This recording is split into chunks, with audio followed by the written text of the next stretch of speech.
Hello there guys and welcome back to Blues Fans TV for my preview ahead of Chelsea versus Everton taking place on Sunday afternoon, tomorrow afternoon, because you're actually seeing this on Saturday, even though I'm recording it on Friday, which means it's all a bit crazy, but it's a game I'm very much looking forward to, even though Chelsea have been hit with pretty much the most ridiculous injury crisis I can remember. I mean, we might have 9 players out injured, 9 players missing, because that probably includes the suspension of Jorginho.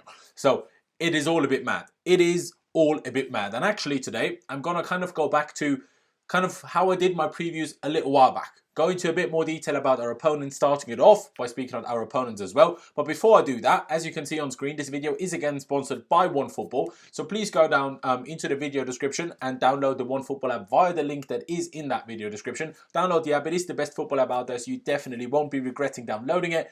And it just helps us out a lot, so we'd massively appreciate that. And of course, if you haven't already, please be sure to subscribe to Blues Fans TV and also make sure you hit the notification bell button so you don't miss any of the future videos. And while you're at it, please also drop a like on this video. That'd be massively appreciated. But now, let's get into the video, let's get into the preview, and let's start it off by speaking about our opponent. That, of course, is Everton, and they currently sit in 11th on 37 points from 28 games, 8 points behind ourselves, Chelsea. We're obviously 4th.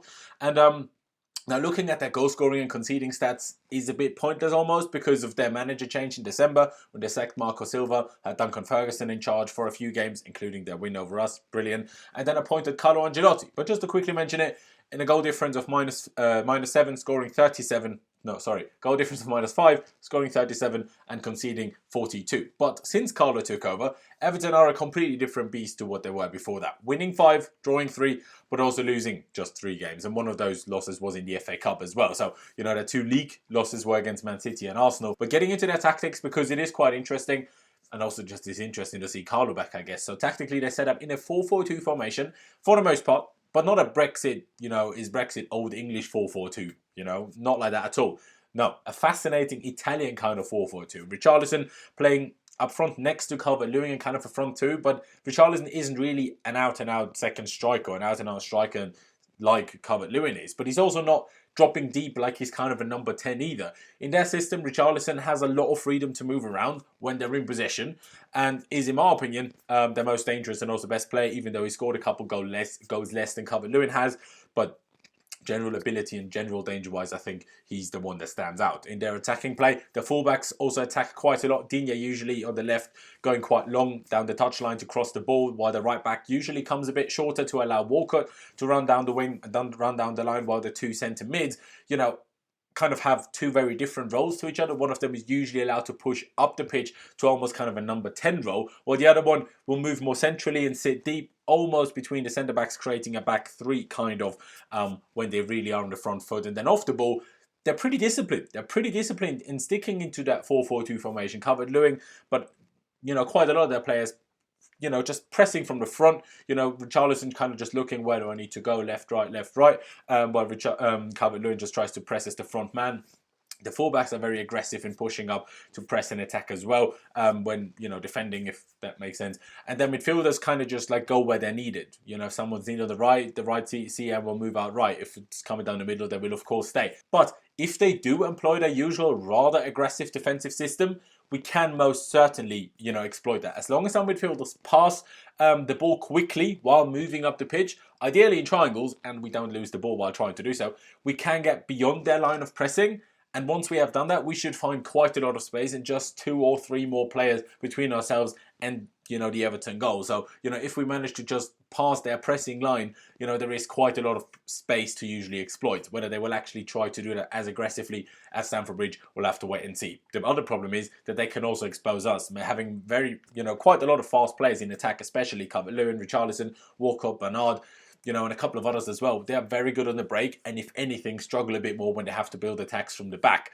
And also, they go from set pieces, which, as we know all too well, is one of Chelsea's biggest weaknesses this season. So, you know, we can most certainly exploit them, but the thing is they can also hurt us. So it will be a very interesting game. The most important thing, though, is that I just hope Carlo Ancelotti gets the reception he deserves at Stamford Bridge on Sunday. What a manager he was for us. What a team we were under him. Even he himself said he absolutely loved this time with us. So, you know, I hope Carlo gets the reception that he absolutely deserves. But that was enough about Everton, and now let's get into Frank Lampard pre-match press conference. And You know, that was quite interesting today, especially with the injuries. But first of all, we found some praising words about Carlo Ancelotti. Not going to go into too much more detail. It wasn't that interesting at the end of the day.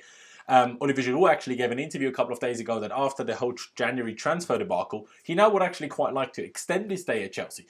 Lampard didn't really want to entertain too much of a discussion about that. Basically just said, every player is the master of their own destiny here. So I said, if he plays well, we might give him another contract. If not, we won't. Kind of that. But then coming to the important and the interesting injury news. Now, first of all, Lampard confirmed that both Ruben Loftus Cheek and Christian Pulisic played in an in-house friendly just before the press conference, actually. So this morning on Friday. Pulisic, he said, is finally at a point where he can be on a large pitch in a pretty competitive environment. And obviously, he wasn't out for anywhere near as long as Ruben was. So once he's physically fit, he won't take that long to actually be ready to play again, because he still has more, physical fitness left from when he was fit, 2 months ago, rather than Ruben, who at this point has been out injured for 11 months.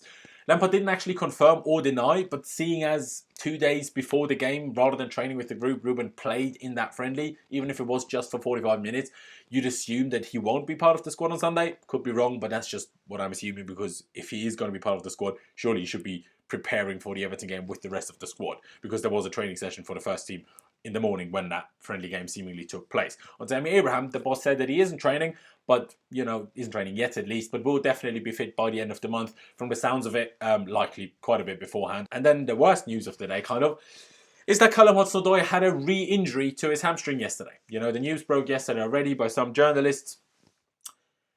And he genuinely just tore the same hamstring that he had him out for almost a month now, again, in his first training session back. A new scan is yet to be made, so we don't know exactly how severe the strain is, the tear is. But Lampard said he was deemed fit to train, seemingly by the medical staff, and got re-injured in his first training session back with the first team, is what Lampard said. So, that is infuriating. Even more so, Kovacic and Willian, of course, both suffered injuries against Liverpool. They both turned out to be Achilles injuries. Kovacic is out for the weekend. He also had a scan, and it isn't as bad as initially feared, so it shouldn't be too bad. And Lampard said hopefully he won't be out for long after the game this weekend against Everton. So maybe he'll be back for Villa. Quite possibly will probably be back for the Bayern game, the midweek after that. And as for Willian, he's also injured, but he's a doubt for the game. So he might be fit, he might not. We'll have to wait and see.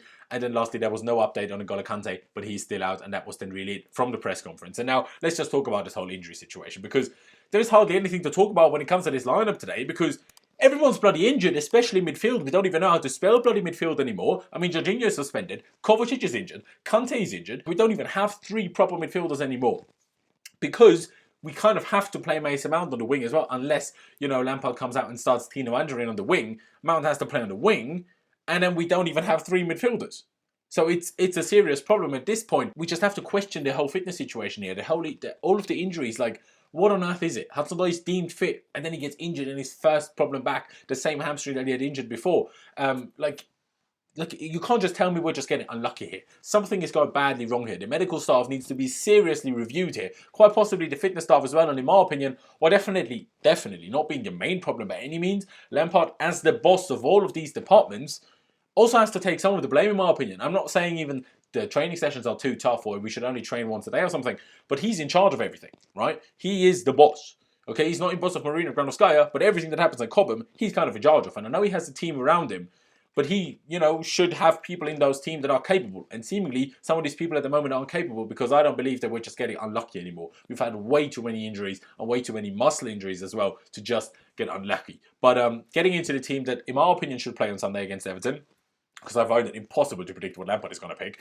I just hope that it's not going to be a back 3 that he picks, because just because we have many injuries in midfield, in my opinion, that's not the best solution. Even if that means we only need 2 midfielders, it's not the best solution in my opinion. I firmly stand by that opinion. And I understand if he goes for 3 at the back, I would still strongly disagree with it. So let's get into my team, which has Kepa in goal. In my opinion, he absolutely has to start. He deserves that start after his performance against Liverpool in midweek. You could say Caballero doesn't deserve to be dropped. I don't necessarily think that Kepa deserves to be dropped at the point when he was dropped. So, I think it goes both ways, and Caballero is 38 years of age. It's going to be fine. But coming to the centre-backs, we had no update on Andreas Christensen, actually, who, of course, missed the Liverpool game with a little knock. I assume he's fit, but me personally, I would just start any centre-back combo. that doesn't include Antonio Rudiger, if I'm honest with you. I mean, he did okay against Liverpool, I'm not saying that, but he was certainly not as good as Zuma was, in my opinion. But Everton playing with 2 strikers up front will literally pull Rudiger out to bloody Narnia, you know, rather than him being in the correct position. He will be so done for. I mean, he can't even handle 1 striker and he's out of position half the bloody time. Imagine 2 strikers. In my opinion, it should be Tomori and Kurt Zuma. Tomori is the left centre-back. Rudiger is Zuma is the right centre-back. Would be quite good for this one. Zuma is strong in the air and physically, while Tomori is very quick and usually very good positionally. And also Zuma is pretty decent positionally as well. And that should work well against Everton, with their combination of Richarlison and Calvert-Lewin up front, in my opinion. And coming to the fullbacks, should be Azpilicueta on the right and Alonso on the left, in my opinion. Hold tight for a minute. There is a reason why I didn't mention Reece James here. And at left back, Alonso has done well enough, even for me, to say let's not consider starting him as a left back. You know, I will get into explaining that. If Reece James starts at right back, against some opponents, I probably prefer Aspi at left back rather than Alonso. But Alonso did a decent job against Liverpool in that position, even though Mane played on his side for some of the games. So, you know, what can I say, really? Fair play. Let's hope he does well again. But they come to the midfield, where, like I said, everyone is injured or suspended in Jorginho's case. Now, if Willian is fit to start, which I very much doubt, because he is a doubt for the game, so maybe he's fit enough to be on the bench, but I doubt he can start. But if he can, we can go 4-3-3 with Billy Gilmour, Ross Barkley and Mason Mount in that midfield. That's okay. I mean, that was the second half against Liverpool, or yeah, pretty much the second half once Kovacic came off injured, so it's okay. Well, not really, until Jorginho came off anyways. Came on for Willian anyway. But if he isn't fit, if Willian isn't fit, we, in my opinion, have to start Reece James midfield. That's why I didn't mention him at right back. He has to start midfield. If you didn't know, Reece James played in midfield for Wigan in the Championship a lot last season and was one of the best players there. So, you know, he certainly is capable of playing that role. Hasn't done it in the Premier League, of course. It's a bit different. But still, I think he's capable of it.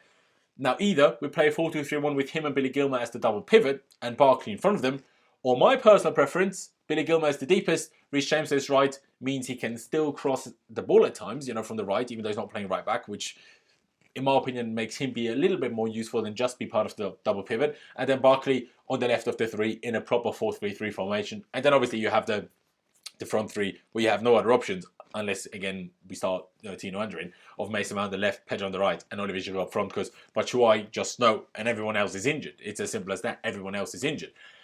And then, like I said, when I talked about Everton earlier already, if we keep the passing quick and precise, we can certainly pass their pressing. And then we can really, really hurt them.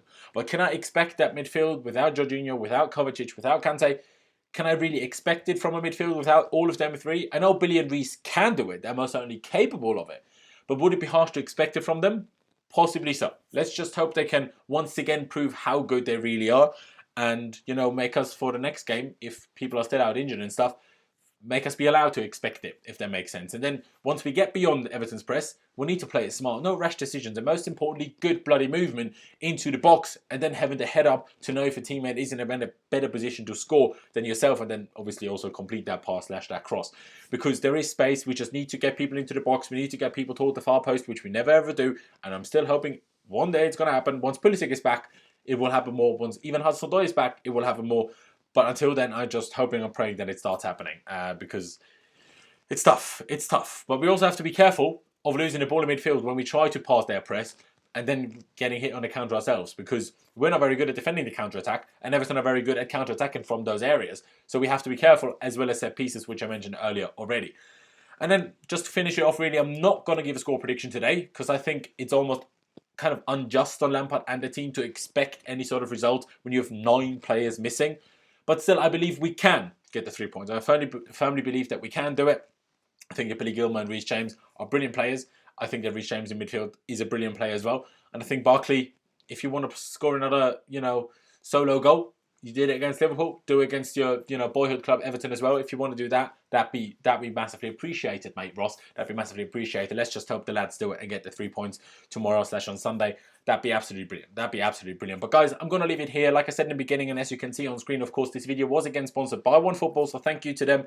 And if you wouldn't mind, please go down into the video description below and download the OneFootball app via that link that is in the description. It helps us out a lot. It is the best football app out there. So, just do it. It helps us out. Like I said, I'd massively appreciate that. Subscribe to Blues Fans TV if you haven't already. Drop a like on this video if you enjoyed it. And if you're looking forward to the game, and also leave me your thoughts ahead of the game down in the comment section below. Who do you think should start the game? What would you go with? 3-4-3, 4-3-3? Reece James in midfield, what would you go with? Let me know down in the comment section below. And also make sure you hit the notification bell button so you don't miss any of the future videos. But yeah, thank you guys for watching. Up the Chaos. Let's hope we can get the result on Sunday. And I'll see you when I see you.